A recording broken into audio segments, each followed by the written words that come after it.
Alors, on va maintenant passer au volet prévention. Je vais appeler les 4 intervenants qui sont prévus. Alors, c'est pas une table ronde paritaire, tout très bien, mais c'est un très bel table ronde. Donc, Pierre René, Jean-François Husson, Thierry Deveau, Julien Schmitt.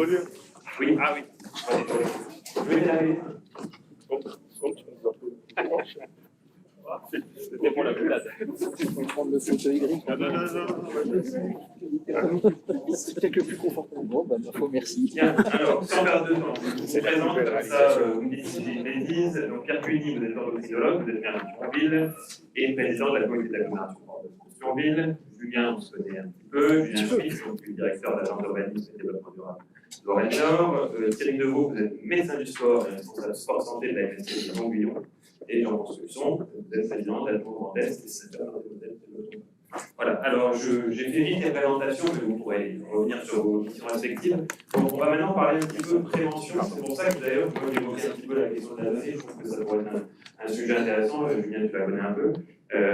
Parce que je trouve que justement, il y a un enjeu aussi pour qu'on arrive à bien gérer les parcours. Il faut aussi qu'on ait les bonnes informations. Alors, je voudrais te donner la parole pour commencer. Non pas parce que je fais la cooptation, je vous rassure, mais c'est parce que vous avez pas mal travaillé à la GAP ces derniers mois, ces 2-3 dernières années. La GAP?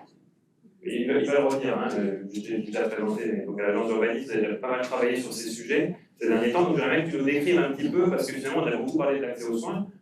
Moi je ne sais pas quel est l'état de santé des gens déjà, donc j'aimerais que tu nous dises un petit peu si vous avez fait ce genre de travail. Et puis je crois que vous avez bossé sur les questions de sport santé. Peut-être tu peux déjà nous brosser un petit portrait des missions que vous avez faites, menées, et puis ce que ça donne comme résultat pour commencer.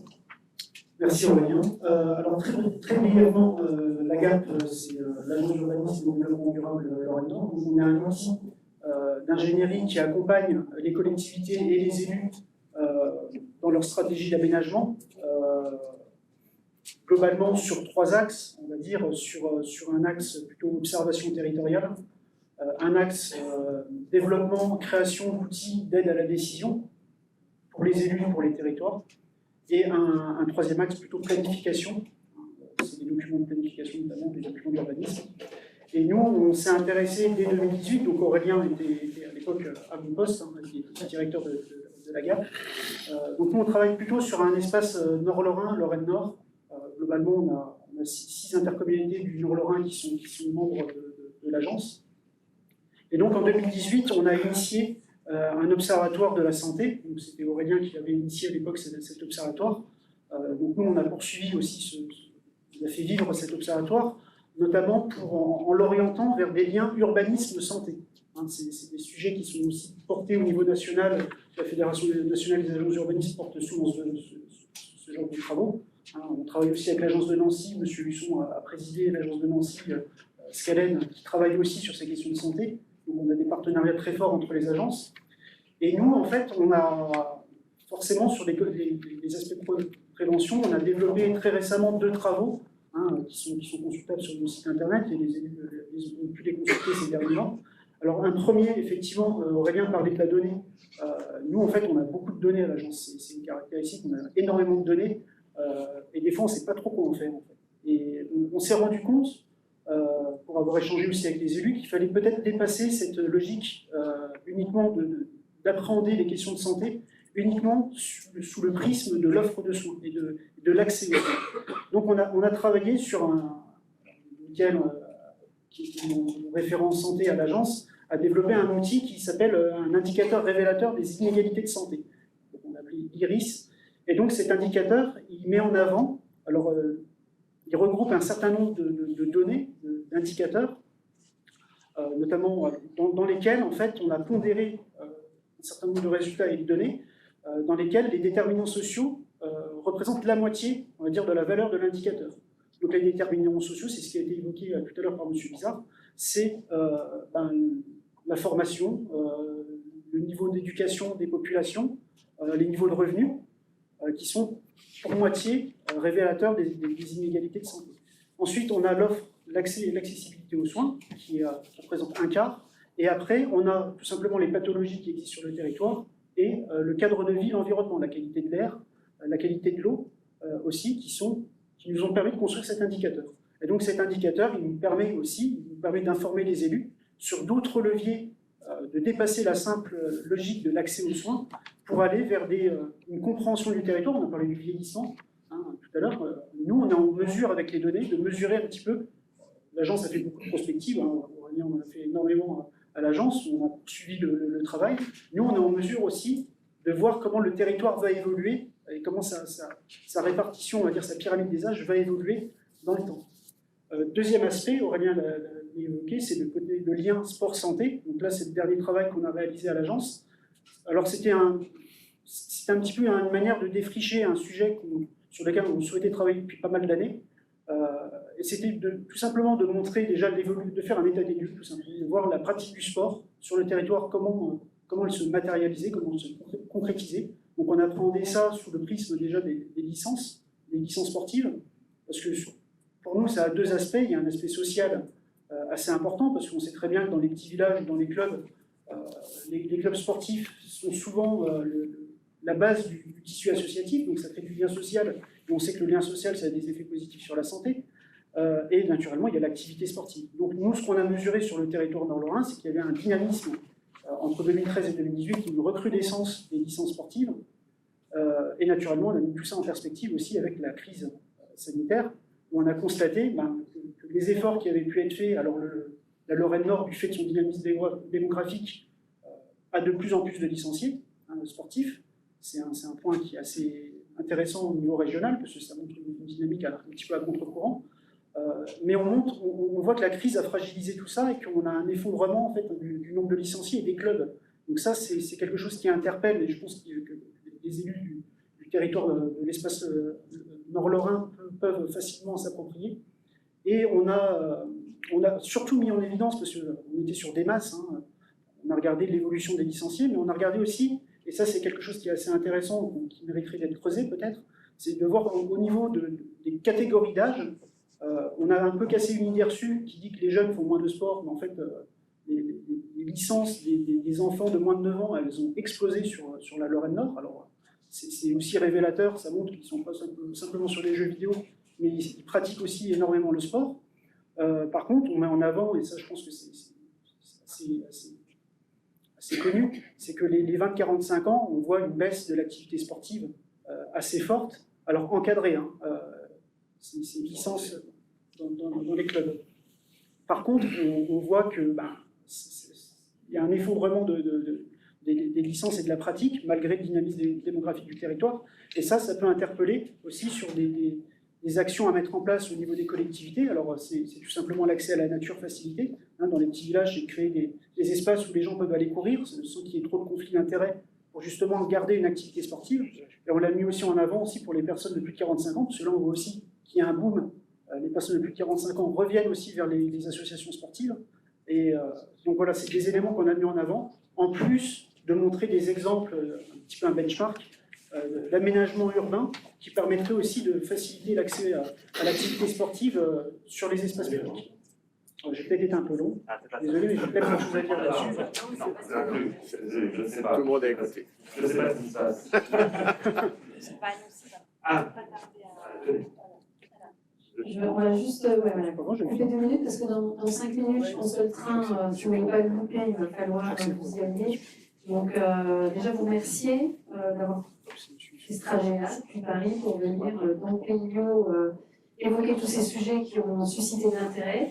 Peut-être un petit mot pour terminer, puis on va vous laisser repartir et prendre votre train.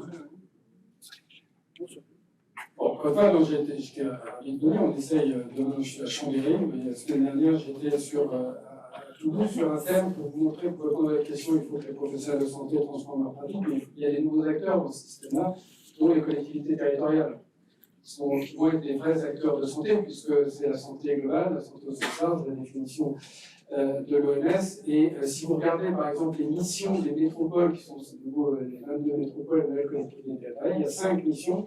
Ces 5 missions directement en lien avec la santé. Donc, à partir du moment où vous mettez les indicateurs sanitaires qu'il faut pour évaluer les politiques publiques, notamment de ces métropoles, et vous transformez ces métropoles en acteurs sanitaires.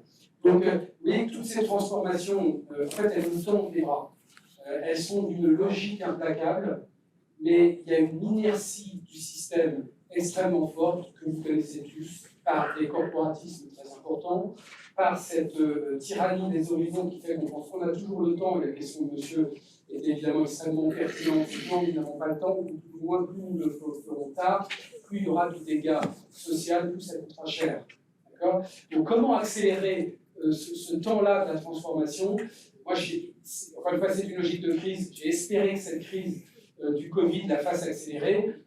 Quand on voit l'absence quasi totale de la santé, au-delà du rafistolage qui est proposé, bon, vous voyez que ce n'est pas pour 2022. Donc il faudra que le système s'effondre un peu. Moi, je pense que de l'espoir, on attend beaucoup trop, on le dit souvent, mais c'est particulièrement vrai pour les réformes du modèle social, c'est qu'en fait, tout est dans nos mains, et une fois on aura convaincu suffisamment de citoyens, de leaders d'opinion, mais locaux, je ne parle pas de...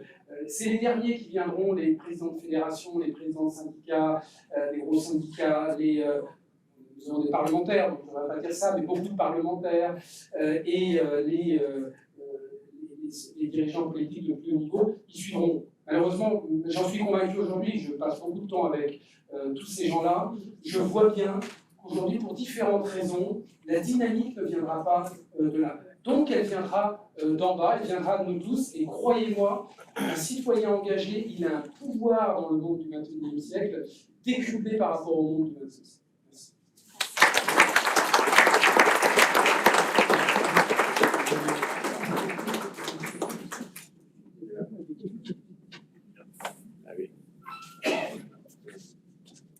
Merci beaucoup. Alors, on va reprendre. Alors, désolé Julien, J'avais terminé. J'avais terminé. Oui, je le savais. Puis je me suis senti lésé par les 20-45 ans qui avaient réduit le sport. On est dans la même, on est dans la même. Je te remercie. Alors, Pierre Guillet, je vais vous passer la parole parce que, donc moi, je trouve que, pour revenir à ce que vous évoquez, en fait, la donnée que vous travaillez, c'est un outil de la décision, mais ça ne fait pas la décision. La décision, c'est après, on vous disait, Frédéric l'évoquait, c'est aussi la décision politique. Parce que autant on avait des professionnels de santé qui parlaient du soin, vous disiez, il faut déjà pas tomber malade. Donc pour travailler sur les 80% des facteurs, des déterminants de santé, les élus sont un peu là pour ça. Donc moi, Véronique Guillotin disait que vous avez déjà fait 3 contrats locaux de santé, je crois, sur l'agglomération de Thionville, c'est juste ou pas ça? On est dans le 3e. Voilà, c'est ça. Donc est-ce que vous pouvez nous en parler et voir comment aussi, parce qu'on ne peut pas parler de tout ce soir, mais savoir comment cette question de la prévention, du sport santé, de la santé environnementale, vous arrivez à l'intégrer dans tout ce que vous travaillez et comment vous réagissez, parce que je trouve que ça fait le lien avec ce qu'évoquait Frédéric sur l'action territoriale en matière de santé. Oui, je crois que ça fait vraiment le lien, parce qu'en fait, il faut savoir que la prévention et, on va dire, la prise en compte de la santé publique par les élus locaux est quelque chose d'assez récent. Et je pense qu'aujourd'hui, on ne peut plus faire de la politique au sens public du terme sans y inclure toute une dynamique ou une dimension santé. On le voit à travers, d'ailleurs, effectivement, l'intérêt des Français, ou la première préoccupation des Français, notamment avec la crise Covid, c'est la famille, la santé et le travail. Je résume, et la santé est quasiment en permanence au cœur des préoccupations. Ça, c'est le premier point. Deuxième élément, pour revenir sur ce que disait Frédéric Bizarre, il y a un changement complet en termes de santé, puisque jusque dans les années 50, on faisait du soin aigu. C'est-à-dire qu'on mourait, je suis diabétologue, on mourait du diabète. Mais on a découvert tous les médicaments qui ont fait que le diabète est passé d'une maladie aiguë à une maladie chronique. Avant 1946, on mourait de la tuberculose. On a découvert la pénicilline pour la tuberculose, on ne meurt plus de la tuberculose, et ainsi de suite. Et donc, il y a eu un vieillissement de la population en 40 ans, puisque je rappelle que l'espérance de vie après-guerre était de 63 ans, et aujourd'hui nous sommes autour de 80 ans, qui est liée au progrès thérapeutique, aux conditions nutritionnelles qui se sont considérablement améliorées. Ce n'est pas que les antibiotiques qui font qu'on vieillit de mieux en mieux, c'est parce qu'on se nourrit de mieux en mieux. En se nourrissant de mieux en mieux, on voit et on fait apparaître ce qu'on appelle des maladies chroniques. Et ces maladies chroniques, pour vous donner un exemple, le nombre de diabétiques, lorsque j'ai commencé les fonctions de diabétologue, il y avait grosso modo 1,5% de la population en France qui était diabétique. 1980, sur une population qui faisait 55 millions. Aujourd'hui, c'est 6% de la population, sur une population qui fait 65 millions. C'est-à-dire qu'on a multiplié par 6 quasiment le nombre de diabétiques. Ça, c'est lié, je l'ai dit, au vieillissement, au thérapeutique, mais aussi à l'augmentation exponentielle de ce que j'ai appelé, quand je faisais mes conférences, la pandémie silencieuse, qui était l'obésité. Puisque je rappelle qu'en termes de poids, aujourd'hui, 1 Lorrain sur 2 est en surpoids ou en obésité. 1 Lorrain sur 2. Nous sommes la deuxième région la plus grosse, la région la plus grosse de France. Il y a les Hauts-de-France, et puis il y a le Grand Est.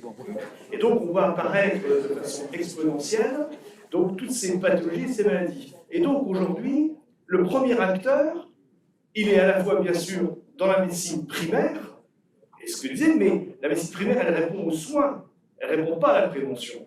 La prévention, elle doit être mise en place par des politiques publiques. Et les politiques publiques, là, il doit y avoir une articulation très très forte entre collectivités, départements, et je co-préside le comité de pilotage au département 57, ce que Weilton a voulu, avec qualifié qu'on puisse développer toute une politique santé de prévention au niveau de la Moselle, et bien sûr, région et État s'il le faut. Et donc, le contrat local de santé, j'y viens, pour moi, est une réponse absolument remarquable de ce que peuvent faire des collectivités, soit à l'échelon municipal, soit à l'échelon intercommunal, soit au-delà. Nous avons fusionné avec le Val de Fench, et notre futur CLS va être un CLS au niveau de Fench et Thionville, donc qui va représenter 160 000 habitants. Et donc, dans ce contrat local de santé, bien sûr, on y met les grandes thématiques, après un diagnostic qui a été fait, diagnostic de territoire, et là je reviens sur ce qui a été dit, c'est au plus près des territoires qu'on développe une offre et une réponse de santé en termes de prévention. La prévention sur le territoire thionvillois, je vais lancer ce qu'on appelle le plan poids, prévention d'obésité infantile à Thionville, tout simplement parce que j'avais fait faire une thèse à l'un des internes, et on s'est aperçu qu'à Thionville, entre 3 et 6 ans, les petits Thionvillois étaient plus gros que ceux qui étaient aux alentours. Et donc, on a mis en place tout un travail de prévention. Parce que l'obésité, ça ne se traite pas une fois que les gens sont en obésité morbide, ça se traite lorsqu'on évite. C'est tout le travail qui a été fait, qui a été expliqué, effectivement. Et donc, dans ce contrat local de santé, il y a un plan métabolique énorme qui est développé. Alors, c'est vrai que moi, ma fonction de chef de pôle, ancien chef de pôle, ancien chef de service, ancien coordinateur du plan obésité en Lorraine, avec le CHU de Toncy, était pour moi un élément favorable et très important. Mais il y a ça, il y a la prévention des maladies respiratoires, parce que nous le savons très bien. Il y a la prévention des suicides, parce que nous savons que nous sommes une région, mais ça, je parle un petit peu au niveau des Nord-Mosellan et du Nord-Lorraine, le suicide, les suicides. Clairement, vous voyez, on va dire au-delà de cela, qui est déjà très important, c'est les affections psychiatriques qui sont très impactantes sur le territoire, donc maladie métabolique, affections respiratoires, addiction, problèmes psychiatriques, si je dissocie les addictions, voilà 4 thèmes majeurs qui sont traités aujourd'hui dans le contrat local de santé du Thionville.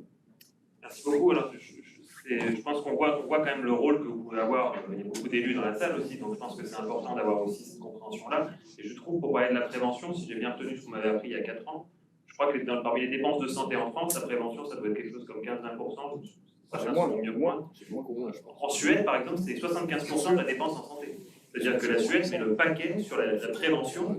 Elle dépense autant que la France, mais en mettant tout sur la prévention, ce qui améliore l'état de santé de la population. Je pense qu'il y a quand même des éléments comme ça sur lesquels on peut s'appuyer sur des exemples qui sont portés dans d'autres pays. Oui, il y a chiffres. Le diabète et ses coûts et ses complications, 20 milliards d'euros par an.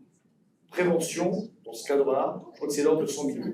Et la moitié, c'est pour les 10% pour les complications. Oui, bien sûr, en plus. Ouais. Alors, merci beaucoup. Alors, on va revenir spécifiquement sur la question du sport, avec vous, Thierry Deveau. Donc, vous êtes médecin du sport, c'est juste? Et vous êtes responsable sport santé de la MSP de Lyon. Et alors, si j'ai bien regardé ce que vous avez fait à la Gap, il n'y a que 2 maisons sport santé. Il y a l'hôpital de Mont-Saint-Martin, si j'ai bien compris. Et puis, il y a la MSP de Lyon, en fait. Le seul exemple sur le PIO. Sur le PIO. En Meurthe-et-Moselle, il y en a 6. Il y en a 6, d'accord, très bien. Et puis, alors moi j'avais été à Strasbourg aussi, qui avait expliqué tout le travail que faisait la métropole. Ce que faisait la métropole, notamment en termes de sport santé. Mais j'ai cru comprendre qu'il y avait aussi des enjeux par rapport au remboursement, par rapport aux prescriptions. Est-ce que vous pouvez nous expliquer un petit peu, vous, le rôle que vous avez, comment ça fonctionne, pourquoi avoir porté ce projet-là sur la maison de la MSP de Longuillon? Donc la maison sport santé de Longuillon a ouvert ses portes en 2019 avec 26 professionnels de santé. Et dès le départ, nous sommes intéressés au domaine de la prévention au sens large. Et pour ça, nous avons enrichi l'équipe d'une assistante médicale qui est particulièrement en charge de la complexité des sorties d'hôpital, du maintien à domicile, mais aussi de vérifier que les gens ont leur vaccination à jour, etc. Nous avons également embauché, mais eu recours à une infirmière azalée qui travaille à temps plein dans la maison de santé et qui s'occupe plus particulièrement de l'accompagnement des patients atteints d'infections longue durée, ce que les médecins n'ont pas toujours le temps de faire, et d'insister sur tous les aspects qui ont lieu à ces pathologies. Et puis moi, donc, en tant que médecin du sport, j'étais particulièrement sensibilisé sur le problème du sport-santé. La justification, elle est facile à trouver, hein. En 2019, l'OMS a mis en avant que la sédentarité est la première cause de mortalité au monde, devant le tabac. La sédentarité en France, c'est 10 fois plus de morts chaque année que les accidents de la route. Donc la justification était toute facile à trouver. Nous avons démarré l'activité par le biais du dispositif Prescrimove, qui avait été validé par l'Agence nationale de santé sur le Grand Est en mars 2019 et qui nous permettait, avec le concours d'enseignants en activité adaptée, d'accompagner, parce que je sais que le terme de prise en charge des patients choque quelquefois, donc d'accompagner les patients dans la reprise d'une activité physique adaptée, sécurisée, au sein de la maison de santé.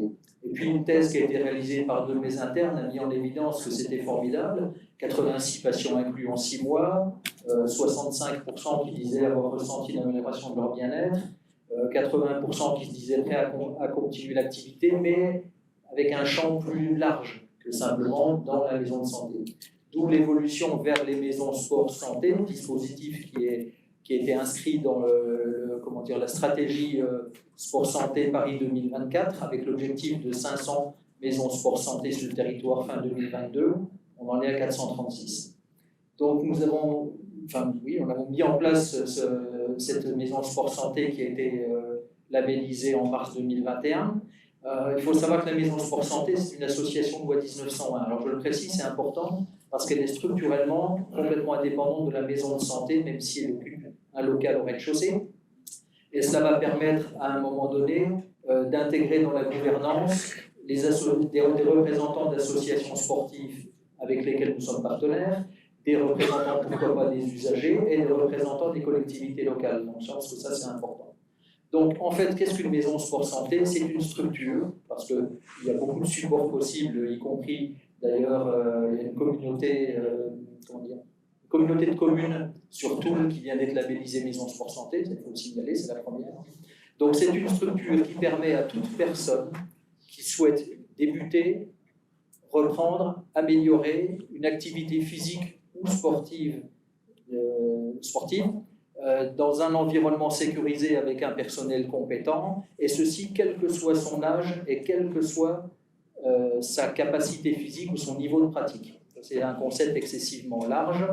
La maison de sport santé, là aussi, joue un petit peu le trait d'union entre le public, le champ sanitaire, la santé, le milieu associatif avec les associations sportives et les collectivités locales. Donc on voit tout l'intérêt de coordonner tout cela, et d'où l'intérêt aussi qu'aurait chaque communauté territoriale à s'équiper d'un contrat local de santé. Malheureusement, à Longuillon, on a une communauté de communes qui nous soutient énormément depuis le départ, mais nous n'avons pas de contrat local de santé. C'est dommage. C'est donc un rôle également social important et un facteur de réintégration de personnes qui se trouvent aujourd'hui en situation d'isolement ou en perte d'autonomie. Et juste, pardon si tout le monde sait ce point, Prescrimove, c'est ça? C'est un dispositif spécial Grand Est. Alors, c'est pas quelque chose qu'on trouve partout. Oui, voilà, c'est ça. Voilà. Sur la Moselle, il s'appelle Moselle Move, mais c'est un peu la même chose. Donc ça permet d'avoir des prescriptions du médecin pour ensuite pratiquer. Alors ça, c'est la loi de décembre 2016 qui permet, mais beaucoup de femmes, même dans le milieu médical, beaucoup de gens ne savent pas, la loi de décembre 2016 permet aujourd'hui aux médecins traitants de prescrire de l'activité physique sur ordonnance. Bon, après, il faut qu'il y ait un support derrière, c'est plus compliqué. Merci beaucoup. Alors, je vais passer la parole à Jean-François Husson tout de suite, et après à nouveau à la salle, parce qu'il y avait plein de questions tout à l'heure. Alors moi, j'ai découvert ce que vous avez dit sur la sédentarité. C'est le premier facteur de mortalité au monde. Ça échappera à personne qu'on vient de traverser 2 ans de sédentarité forcée quand même, quasiment. Alors, je me demande ce que ça a impliqué aussi, parce que vous êtes président d'être au Grand Est, ce que ça a impliqué aussi en matière de qualité de l'air. parce que Véronique, vous souhaitez qu'on parle de santé environnementale. Comment? Le confinement, c'est un avantage pour la qualité de l'air. Voilà. La qualité de l'air intérieur. Donc, est-ce que vous pouvez nous en parler à la fois qualité de l'air extérieur? Alors, je ne sais pas si à Atmo Grand Est, vous avez aussi des informations sur qualité de l'air intérieur, parce qu'on a quand même des enjeux même d'isolation des logements dans ce territoire-là, spécifiquement, peut-être encore plus fortement qu'ailleurs, en ayant travaillé à la GAP, ça me parle un petit peu. Donc, je voulais savoir ce que vous pouvez nous en dire, parce que la qualité de l'air, moi, je l'ai vu qu'elle s'est améliorée dans certains secteurs, pas forcément partout, et pas forcément au même rythme. Donc, ça serait intéressant quand même de comprendre un petit peu l'impact, y compris sur ces territoires transfrontaliers, où, mine de rien, la mobilité est restée quand même assez forte. Alors, Atmo Grand Est, c'est une des 20 associations, il y en a dans 13 régions, en fait, toute la France est couverte par ce qu'on appelle des ASQA, associations agréées de surveillance de la qualité de l'air. En fait, c'est une mission de service public qui est menée par le secteur associatif, donc c'est l'État qui confie à un organe tiers. Et cette association, elle a un avantage par rapport à tout ce qu'on a dit, c'est qu'elle est composée de plusieurs collèges. Vous avez un collège des collectivités, vous avez le collège de l'État, de ses différents organismes, vous avez un collège des industriels, vous allez comprendre pourquoi, et puis vous avez un collège de différents acteurs, experts, monde associatif, environnemental, et en fait, c'est un peu comme dans les agences de l'eau, comités de bassin, l'ensemble de ces acteurs travaillent ensemble et de concert.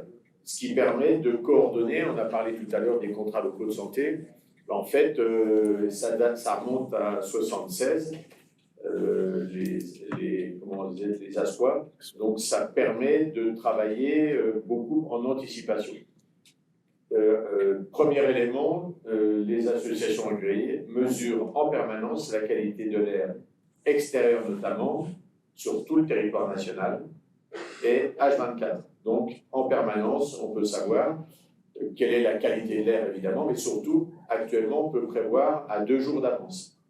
Et vous voyez bien, quand il y a des épisodes d'ozone ou d'autres, maintenant, vous avez des consignes gouvernementales, ça passe par les préfectures, vous avez des alertes, notamment, par exemple, pour des problèmes de santé, des personnes fragiles, et pour inviter, alors ça peut être à limiter, y compris les efforts, la pratique sportive à certaines heures, quand il y a des pics de chaleur, mais également quand il y a des épisodes de pollution, vous utilisez parfois le réseau autoroutier, et bien vous voyez les messages, et ça va même plus loin, dans ces épisodes-là, il y a des consignes qui sont données aux gros consommateurs d'énergie pour réduire la pollution et les émissions, les rejets dans l'atmosphère, pour réduire l'activité.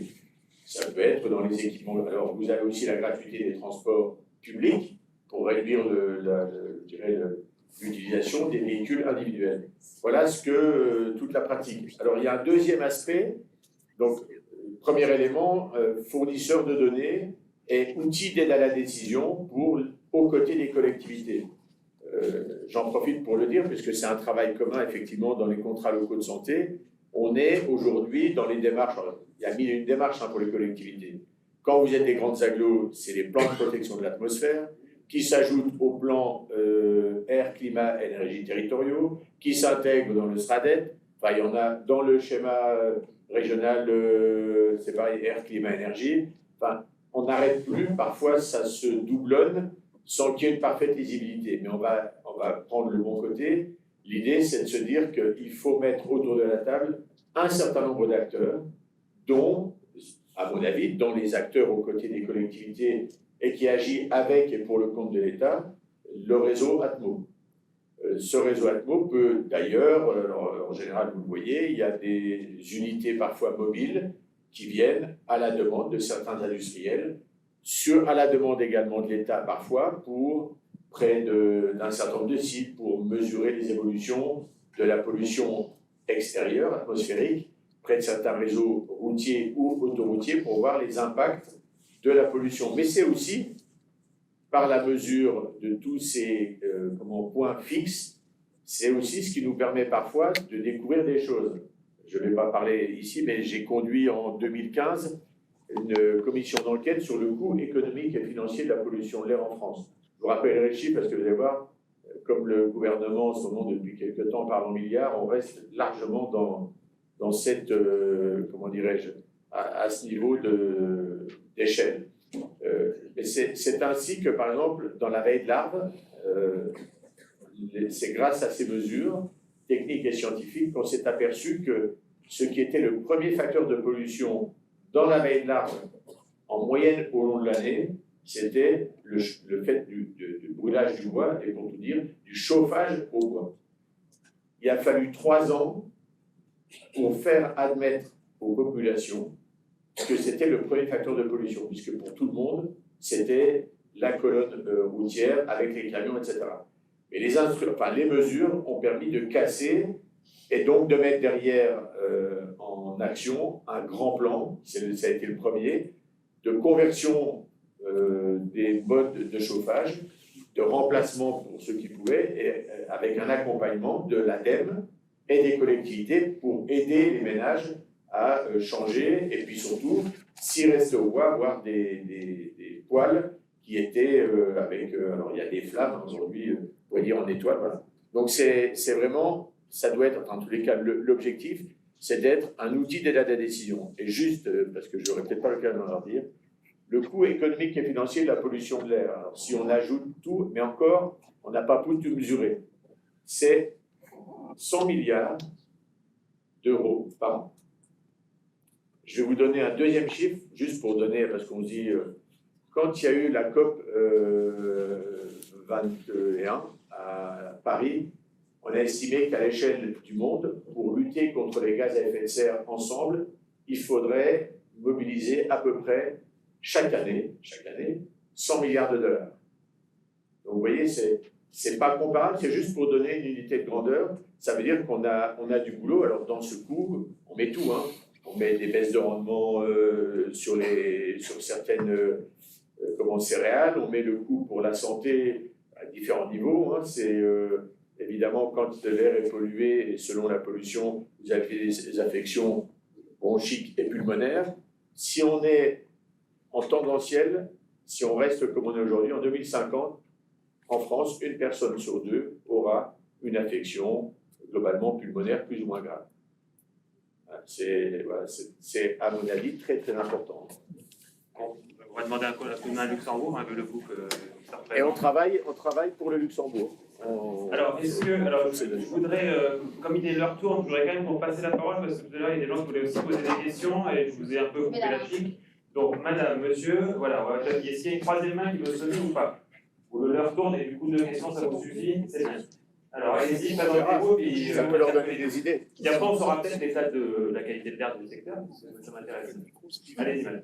Oui, il est meilleur qu'avant. Je vais juste dire rapidement avant de partir, parce que j'ai des enfants à la maison. Je suis Valérie Maurice. Pour ceux qui ne me connaissent pas, je suis celle qui a signé le second contrat local de santé de Meurthe-et-Moselle. Malheureusement, le contrat local de santé, pour l'instant, il est en mort cérébrale. Et donc, j'attends vivement que quelqu'un le remette avec un aérateur, enfin, je ne sais pas, mais il va falloir faire quelque chose. Donc, le contrat local de santé Il respire encore. Ah, c'est pas vraiment les informations que j'ai, mais j'en suis ravie.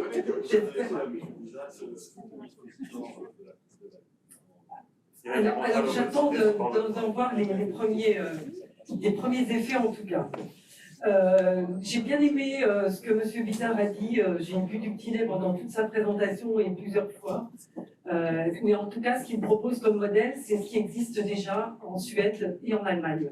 C'est comme ça que les professionnels de santé sont rémunérés pour faire de la prévention et d'abord de la prévention. En tout cas, ça existe beaucoup en matière de chirurgie dentaire, puisque je suis chirurgien dentiste. Et, il y a longtemps qu'on parlait de ce modèle-là. Malheureusement, là où je suis également d'accord avec lui, c'est que je ne suis pas sûre que le salut viendra de nos institutions professionnelles et encore moins de nos formateurs. Je ne sais pas comment faire pour nous former à la prévention, si ce n'est d'aller voir nous-mêmes dans les pays du Nord. Voilà. Il va falloir réformer aussi notre système d'enseignement des professions de santé et d'arrêter de nous former aux soins. Je pense que j'ai d'autres personnes qui sont d'accord avec moi. Voilà, je vous remercie. Je vous souhaite une bonne soirée à tous. Merci beaucoup. Alors, il y a monsieur qui avait une question également. On va le tour, je crois. Allez vite en Suède quand même, parce que je crois que c'est un peu changé, c'est en train de changer un petit peu le système quand même, avec des majorités qui bougent, un système plus libéral. Oui, ça c'est clair. D'accord. Alors, vous arrivez à passer le micro à monsieur. Après, on terminera sur le transfrontalier, c'est pas moi qui ai choisi le programme. Oui, bonsoir, c'est Xavier Laurent, infirmier libéral, président de l'équipe de soins primaires de Léon et donc président du syndicat Fédération nationale des infirmiers. Pour faire un petit peu quelques rappels, bien évidemment, la prévention, je pense que c'est appelé à de différents professionnels. On est bien entendu d'accord sur les pathologies chroniques et la démographie de conditions vieillissantes, avec un déficit de médecins qui, malheureusement, pendant les 10 années à venir, se mettre en place.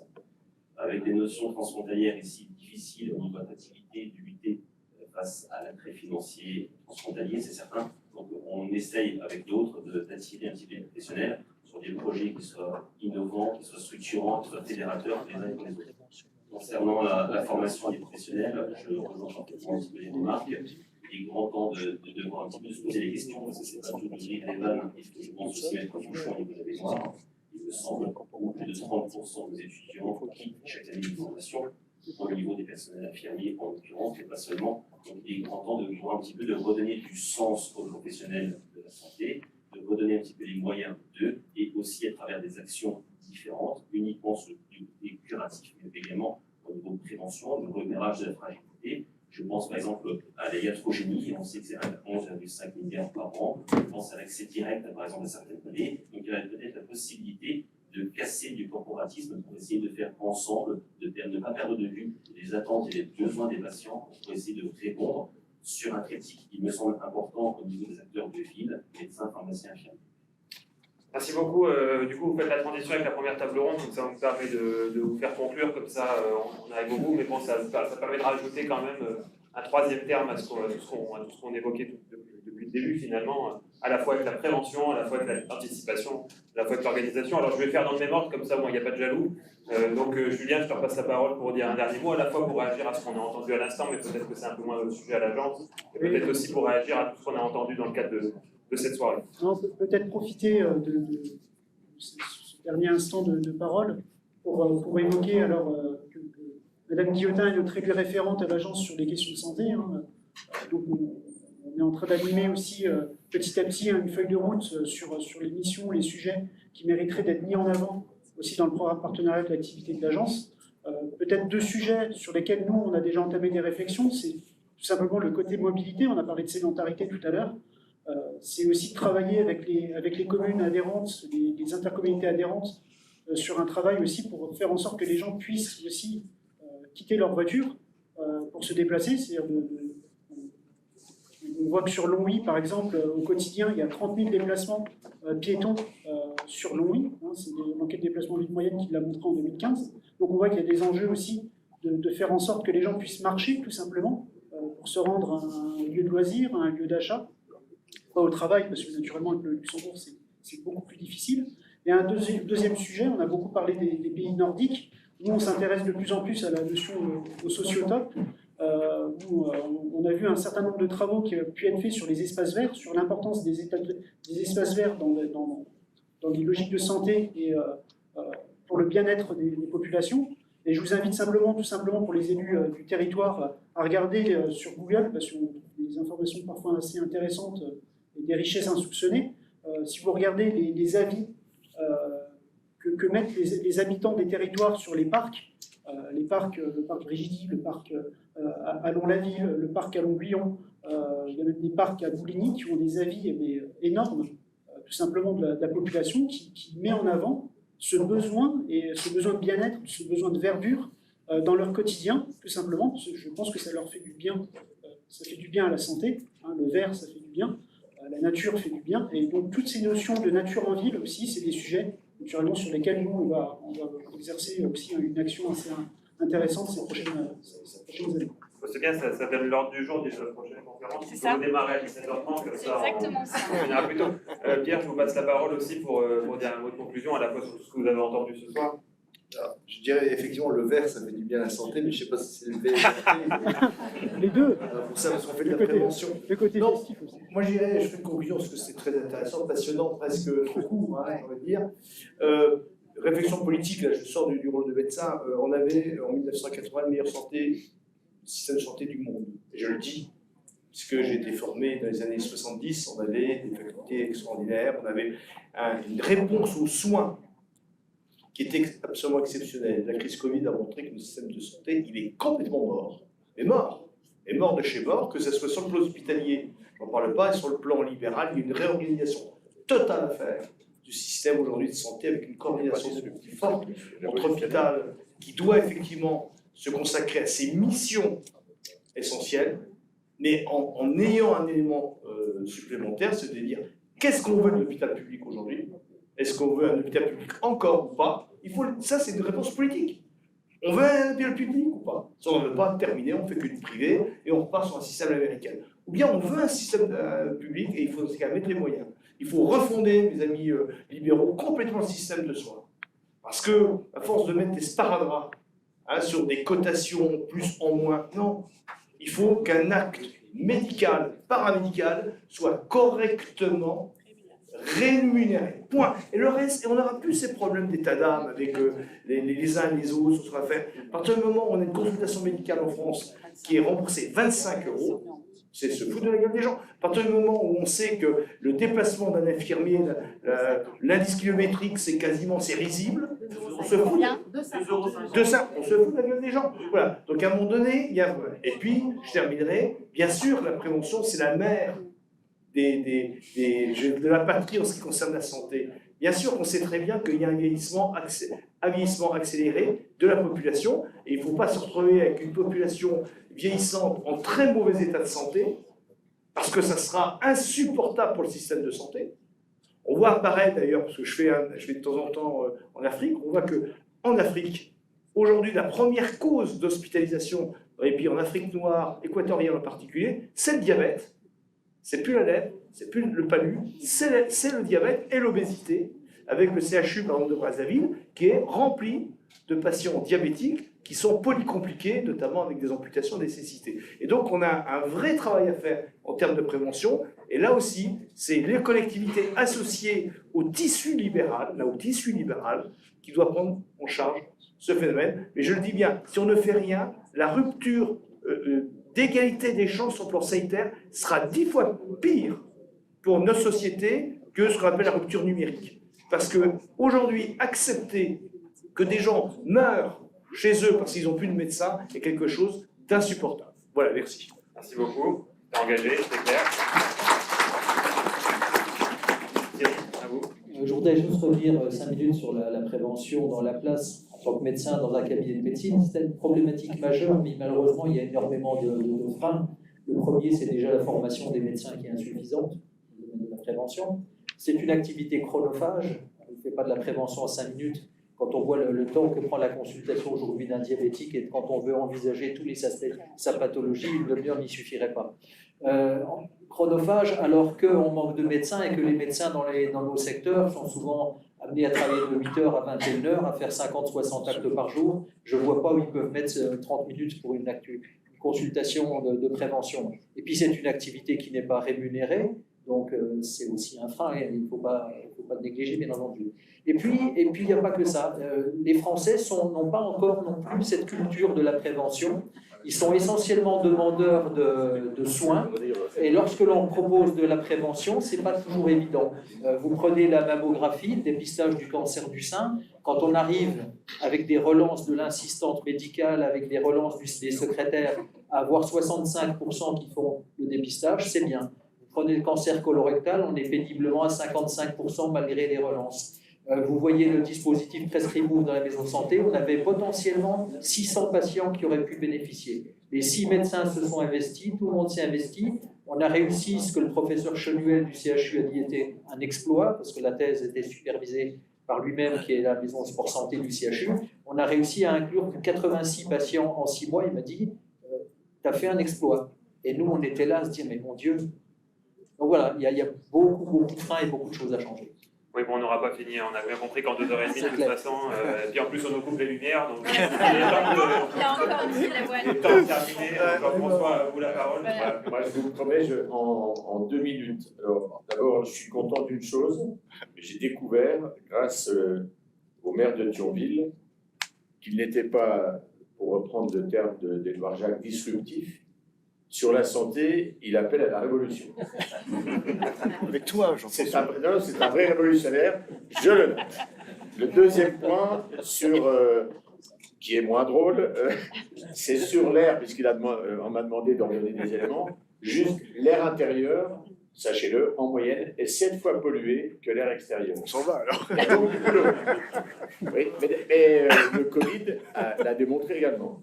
Troisième élément, le fait de bien surveiller la qualité de l'air extérieur, aujourd'hui, est de plus en plus intégré pour des opérations d'urbanisme. On peut faire des modélisations et changer des implantations telles qu'elles étaient prévues.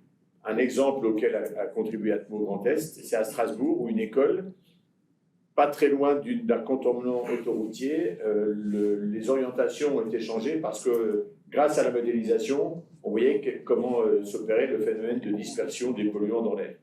Mais il faut terminer par une bonne nouvelle, c'est qu'en France et partout, la qualité de l'air s'améliore très sensiblement, mais vraiment partout. Alors quand il y a eu le grand confinement, c'était génial. Bah oui, c'est évident. C'est ça qu'on est resté confiné. Oui, mais alors la qualité de l'air intérieur, hein, moi, c'est quand même un peu tout ça. Voilà. Mais je voulais le dire parce que c'est quand même important. Simplement, donc ça s'est nettement amélioré, il faut continuer. Mais par rapport aux normes OMS, on a encore du boulot. Merci beaucoup, merci à tous les quatre.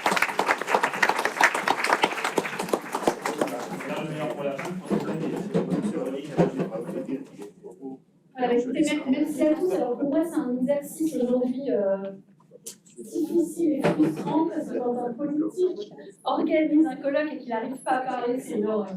Bon, enfin, le but, c'est de faire parler les intervenants et je suis très contente de la manière dont ces tables rondes se sont passées. Ça n'échappera à personne que notre territoire est éminemment transfrontalier, que l'impact de la proximité de la Belgique, mais surtout de la proximité du Luxembourg aujourd'hui, impacte réellement en fait les accès aux soins, les problématiques de santé, l'aspiration, on va le dire comme ça, de nos professionnels de santé vers le Luxembourg pour plein de raisons. Le salariat, on a parlé, les rémunérations plus intéressantes, ça a été dit tout à l'heure. Et on voit sur ce territoire, peut-être plus qu'ailleurs, des difficultés à recruter les infirmières, et c'est pas la directrice de l'hôpital de Mont-Saint-Martin qui va sur ce sujet me contredire. Donc, pour clore, et je reprendrai juste 2 minutes la parole à la fin, je vais laisser la parole donc, à monsieur Lewal, principalement, qui va se présenter et j'allais dire quelques mots, mais vous prendrez le temps nécessaire, sur un sujet important qu'on appelle la ZOAS. En fait, on voit sur ce territoire entre la France et la Belgique, on a une circulation des patients d'un côté et de l'autre de la frontière, si on peut le dire comme ça, avec des remboursements qui sont aisés. Entre la France et le Luxembourg aujourd'hui, on a un accord cadre qui a été posé par l'État. L'accord cadre, ça veut dire, c'est un peu ce que disait Frédéric Bizard, hein, ça veut dire on vous donne la possibilité de faire, maintenant il faut faire. C'est-à-dire que si on a un accord cadre, on peut rester 30 ans avec un accord cadre. Si à l'intérieur de l'accord cadre, on ne bosse pas, eh ben, on n'y arrivera pas. Donc il y a effectivement des choses à réaliser pour cette ZOAS. Enfin, il faut en tout cas pousser, à mon sens, et je suis complètement en phase, l'idée de la ZOAS, ce qui n'est pas gagné. Et l'idée que l'on pourrait y mettre dedans, c'est imaginer des choses, tant en matière de formation avec des infirmières sur des formations bilatérales entre la France et le Luxembourg, mais également des soins de proximité. Et je pense que l'on pourrait imaginer sur nos territoires des maisons de santé transfrontalières, du coup qui pourraient devenir attractives pour des médecins généralistes, pour nous qui ne partent pas au Luxembourg justement, qui puissent rester chez nous avec des coopérations par exemple entre les différents hôpitaux, mais également en coopération avec des hôpitaux du côté d'Esch-sur-Alzette pour trouver quelques points en tout cas d'attractivité et de rémunération. Je vous laisse la parole et en tout cas merci d'avoir accepté de venir parmi nous. Merci beaucoup, bonsoir à tout le monde. Merci beaucoup de m'avoir invité et merci beaucoup d'avoir introduit dans cette soirée passionnante, dynamique, interpellante, presque révolutionnaire, comme on a dit, le transfrontalier. Parce qu'en fait, c'est une matière qui est tout à fait, je dirais, secondaire pour les systèmes de santé. Il faut savoir que dans l'Union européenne, la santé est une politique qui relève exclusivement, je souligne 3 fois, en gros, en large et dans toutes les couleurs, de la compétence de chaque État membre. C'est la raison pour laquelle on n'a pas d'Europe de la santé. Et c'est la raison pour laquelle on s'est retrouvé dans de grosses difficultés, c'est le moins qu'on puisse dire, en compétition sur des aéroports pour acheter du matériel pendant la pandémie. Je dirais que le spectacle est presque scandaleux quand on voit la richesse européenne et quand on voit, je dirais, les négociations qu'il y a sur toute une série de matières. La santé est la dernière matière qui a été introduite dans les traités de l'Union européenne. C'est seulement en 1992 qu'on en a créé une direction générale de la santé au niveau de la Commission européenne, mais c'est le plus petit budget de la Commission européenne. Et ça l'est toujours. C'est toujours le secteur vraiment qui est laissé pour compte. Avec la pandémie, aujourd'hui, on se rend compte qu'on devrait développer une politique d'Europe de la santé, en tout cas. C'est ce qu'a dit la commissaire européenne en charge de la santé, mais aussi la présidente de la Commission en novembre 2021. Et lors des négociations sur le plan pluriannuel en matière de budget européen, on a doté un programme de santé 11 fois supérieur à ce qui avait été doté antérieurement, qui concernait uniquement la recherche en santé. Tout ce qui est la santé aujourd'hui est organisé au niveau territorial par les politiques nationales, ou régionales, ou départementales. Ça se décline en fonction de chaque État membre. Ce qui veut dire que dans les régions frontalières, qui représentent, selon les études européennes, 40% des territoires européens, 30% des populations, mais 30% aussi du PIB européen globalement. Donc ce sont des régions particulièrement intéressantes. Mais ces régions, quand on regarde l'offre de soins dans ces territoires, ce sont des régions qui sont, je dirais, un peu oubliées. De manière générale, l'offre de soins est moins bien développée.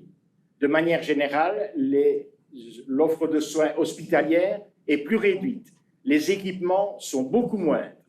Et qu'est-ce que ça entraîne? Un déplacement des patients, parfois de très longues distances à effectuer pour se faire soigner. Lorsqu'on a fermé, à titre d'exemple, tout le monde connaît Givet, la Pointe Nord des Ardennes, la clinique de Givet en 2001, le directeur de l'ARH, à ce moment-là ça s'appelait ARH et pas ARS, est venu toquer à la porte de l'établissement de Dinan, en Belgique, c'est justement de l'autre côté de la frontière, pour dire il y a panique à bord, problème de sécurité sanitaire. Lorsqu'une parturiente va accoucher demain dans le canton de Givet, elle va devoir faire un déplacement d'1h15 à 1h30 pour pouvoir accoucher. Je n'accoucherai jamais, mais il semble que pendant le trajet, même en ambulance, pendant la période de travail, ce n'est pas les conditions idéales et il y a un réel danger pour la mère et l'enfant. Des situations comme ça, on en connaît partout en France aujourd'hui dans le cadre de la problématique de la démographie médicale insuffisante et de ce qu'on appelle les déserts médicaux. Mais c'est tout à fait particulier et c'est tout à fait spécifique aux régions frontalières. C'est la raison pour laquelle on a pris l'initiative à partir de 92 de travailler ensemble entre la France et la Belgique. Et on a commencé à élaborer une réflexion, je dirais, au départ, des constats que l'on pouvait faire sur les territoires, car la notion de territoire est une notion essentielle, en santé en tout cas. Et ce qui est très important à étudier sur les territoires, c'est l'offre disponible, un peu ce qu'on a fait comme inventaire tout à l'heure, ici autour des tables rondes, et de constater des problèmes, des carences, des insuffisances. Mais tout le long de la frontière franco-belge, c'est 620 km, il y a des carences et des insuffisances dans les deux systèmes de santé. L'idée était donc de dire comment créer une complémentarité entre les deux systèmes de santé pour faire en sorte qu'on améliore l'accessibilité aux soins des patients et qu'on rende plus attractifs ces territoires pour faire en sorte que les professionnels de santé qui peuvent venir y travailler soient intéressés de travailler sur ces territoires. Je ne reprendrai pas tout ce qu'on a déjà dit sur la demande qu'ont les professionnels de santé en termes de qualité de vie aujourd'hui, mais il est clair qu'on doit s'organiser entre les deux systèmes de santé parce qu'on ne créera pas des hôpitaux nouveaux aujourd'hui. Ça, c'est exclu, on les ferme. On ne va pas créer de nouveaux services hospitaliers, on les ferme. On ne va pas investir dans la santé, quoi qu'on le dise. On ne va pas dépenser des dépenses publiques supplémentaires. Donc, comment faire aussi bien, si pas mieux, avec la même chose? C'est un peu ça la question. Et la question est, quelle complémentarité peut-on organiser entre les systèmes de santé des pays voisins? Le modèle que l'on a développé entre la France et la Belgique a inspiré les fondateurs des textes européens, puisque lors de la révision du traité de Rome en 2007, la France était présidente de l'Union européenne comme maintenant, on a proposé un traité suite à l'échec que l'on connaît de la Constitution européenne. Je ne remuerai pas le mal dans la plaie. Il se fait qu'on n'a toujours pas de Constitution européenne, mais qu'on a toujours des traités, ce qui est tout à fait différent du point de vue du droit, mais aussi du point de vue de la citoyenneté européenne. Comment se pense-t-on dans l'Union européenne aujourd'hui? On se pense encore en fonction de nos nationalismes spécifiques.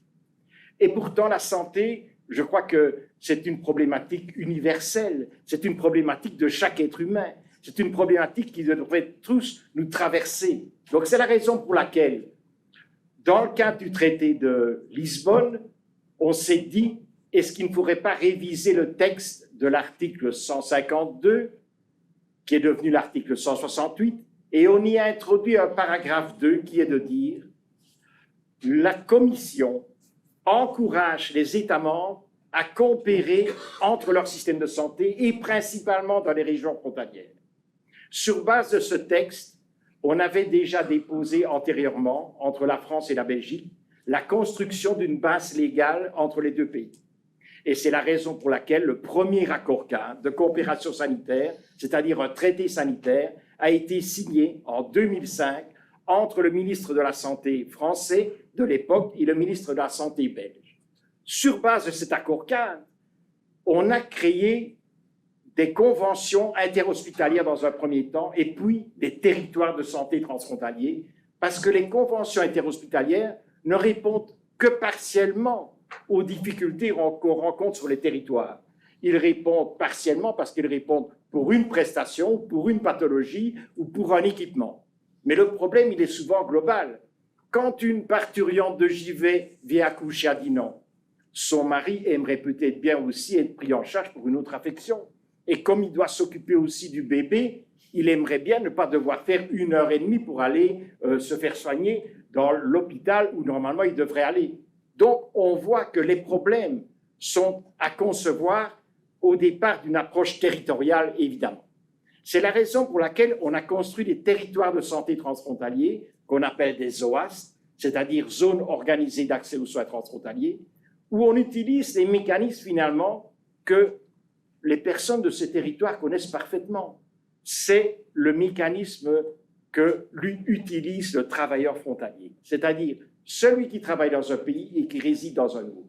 Lorsqu'il est travailleur frontalier reconnu depuis, je dirais, 1959, puisque c'est un des premiers règlements européens qu'on a créés, c'est le règlement 3 et 4 de 1959, il donne la possibilité aux travailleurs frontaliers de se soigner dans le pays où ils travaillent et de se soigner dans le pays où ils résident.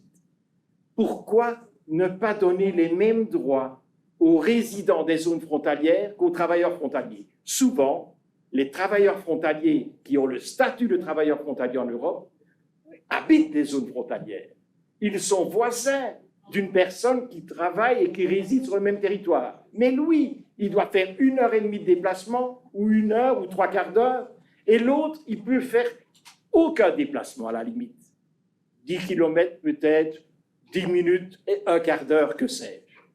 Donc, on a lancé cette idée, et c'est sur base de cette idée qu'on a construit les OAST. On a dit, ouvrons la possibilité aux résidents des zones frontalières de pouvoir avoir la possibilité de se soigner à proximité. On parle de problèmes écologiques, on parle de développement durable, on parle de lien entre ces éléments-là et la santé. Pourquoi est-ce qu'on est obligé, on a parlé de l'air, et je fais la liaison avec l'air, de se polluer à faire des distances alors qu'on peut avoir accès aux soins à côté? On évite aussi aux membres de la famille, aux accompagnants, de faire de longues distances aussi quand on doit prendre en charge quelqu'un. Pourquoi donc ne pas articuler les lieux où il y a une offre de soins sur les territoires pour améliorer cette accessibilité aux soins des patients, rendre davantage attractifs ces territoires pour l'offre de soins qui existe? Je sais que Mme Château a bien des difficultés de recruter, et ses prédécesseurs avant, des professionnels de santé. On ne parlera pas de l'histoire, mais il est bien clair que ça reste un problème. Si on se met autour de la table, entre les directeurs des hôpitaux concernés, on pourrait faire un exercice où tout le monde peut apporter un plus à l'autre. C'est la logique de la coopération, c'est la logique de la collaboration, c'est la logique, je dirais, de la citoyenneté européenne. Elle s'est manifestée tout à fait particulièrement pendant la pandémie de manière spontanée. Les hôpitaux frontaliers ont pris des contacts entre eux, ils ont outrepassé certaines règles administratives d'inertie, c'est ce qu'on a dit tout à l'heure, et on a transféré les patients. On a évité, je dirais, à des personnes de décéder. On a évité à des personnes d'avoir des soins très pénibles dans les services de soins intensifs où ils ne pouvaient plus être reçus et où ils devaient faire, je ne sais pas combien de centaines de kilomètres pour être soignés, etc., etc. Je ne vais pas étendre le problème, tout le monde le connaît. On a donc, de manière spontanée, construit cette coopération durant la pandémie. Pourquoi ne profite-t-on pas maintenant de ces expériences qui ont été développées depuis 2008 entre la France et la Belgique? Au moins 20 000 patients bénéficient chaque année et on a mis en place un système aussi pour l'aide médicale urgente. Ainsi, le SMUR de Mont-Saint-Martin intervient en première intention sur les communes d'Aubange et de Musson, pour ceux qui connaissent bien le territoire en Belgique, et qui, de cette façon-là, réduisent les séquelles d'AVC ou d'infarctus, mais aussi sauvent des vies. On a en moyenne 500 interventions l'année entre la France et la Belgique dans ce domaine de l'aide médicale urgente, pour la seconde intention.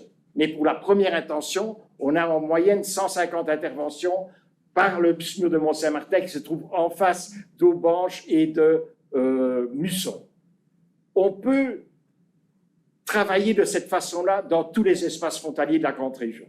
Alors nous, on s'est dit, la France et le Luxembourg ont signé un accord-cadre. La Belgique et la France ont signé le premier accord-cadre en Europe. La Belgique et le Luxembourg sont en train de négocier un accord-cadre et qui va être ratifié très rapidement. Pourquoi ne pas utiliser le dispositif qu'on a mis en place depuis 2008 en Tarlon et Mont-Saint-Martin, qu'on a étendu à la Meuse aussi à la demande du directeur de l'ARS de l'époque en 2013, pour faire en sorte qu'on recompose un territoire qui serait un PET santé. Delors a investi ici plus d'argent que jamais on a investi sur un territoire au niveau économique. Pourquoi ne faisons pas une expérimentation en étendant la zone organisée d'accès aux soins transfrontalières qui existe entre Arlon et Mont-Saint-Martin au versant luxembourgeois, 3 cantons, Capellen, Redange, Esch, dialoguant entre les directeurs d'hôpitaux. On a organisé plusieurs rencontres. Il y a 2 directeurs d'hôpitaux ici, un d'Arlon et Mme Château de Mont-Saint-Martin. Ils se sont très bien entendus et ils ont trouvé des pistes de coopération parce que certains hôpitaux ont des services ou des activités que d'autres n'ont pas, ou ils n'ont que partiellement. Quand ils sont engorgés, comment est-ce qu'on fait? On ne va pas transporter les patients, je ne sais pas où, mais très loin. On pourrait donc mieux soigner les populations à proximité, rendre le territoire attractif, et j'espère qu'on sera soutenu politiquement. En tout cas, je remercie beaucoup Véronique Guillotin de m'avoir invité pour en parler avec vous. Et j'espère, comme on a dit tout à l'heure, que ça va remonter dans les niveaux de décision où on constate parfois une grande réticence. On se demande pourquoi. Parce que ce n'est pas un problème financier, je peux le démontrer, au contraire. On réalise des économies quand on ne doit pas faire des investissements en structure et qu'on ne doit pas faire des investissements en fonctionnement, on fait des économies considérables. Donc, ce qu'on prétend être un obstacle est une vraie fausse argumentation. Voilà. J'espère que si on vous en parle, vous applaudirez ceux qui soutiennent cette idée et j'espère que la population du territoire, parce que l'enjeu d'un système de santé, c'est quand même la population. C'est pour ça qu'on construit un système de santé. C'est pour ça qu'il existe et qu'on le structure. De cette façon-là, elle sera mieux servie, on améliorera le bien-être des populations et on réduira les effets, je dirais, collatéraux d'organiser un système de santé de manière parfois extrêmement rigide et peu souple. Merci pour votre attention.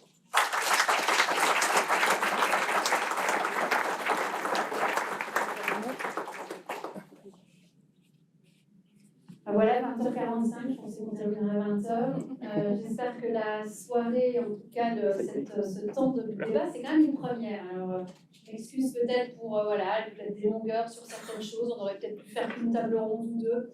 En tout cas, c'est une première, je pense que ce ne sera pas une dernière, parce que c'est aussi un espace de démocratie sanitaire qui est important.